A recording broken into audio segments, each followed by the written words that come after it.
By our calculations here at StoveTop-Garage, it's time to harvest the potatoes.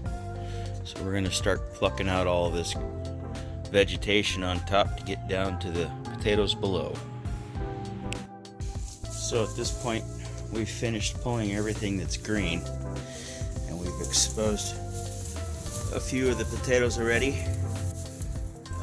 We planted a little late, and this is now middle of September, and we've got a few potatoes.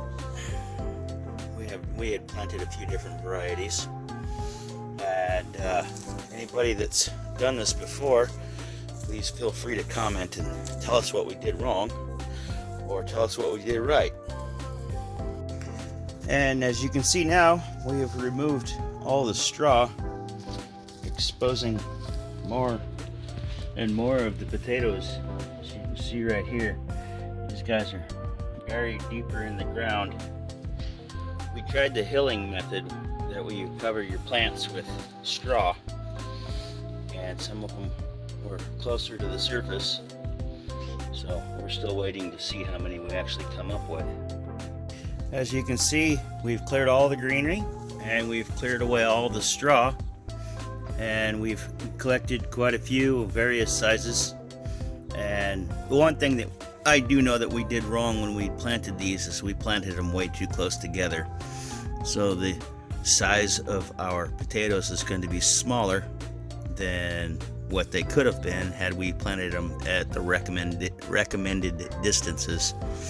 So we're going to have more bite-sized potatoes than we will baked potatoes. So let's get digging. Check out that worm. After digging through the soil and cultivating the ground, we ended up with quite a few,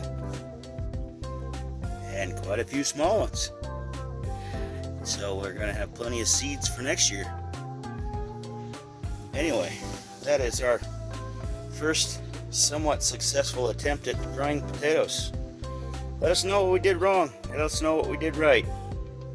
Give us a comment, and come back and see us again here on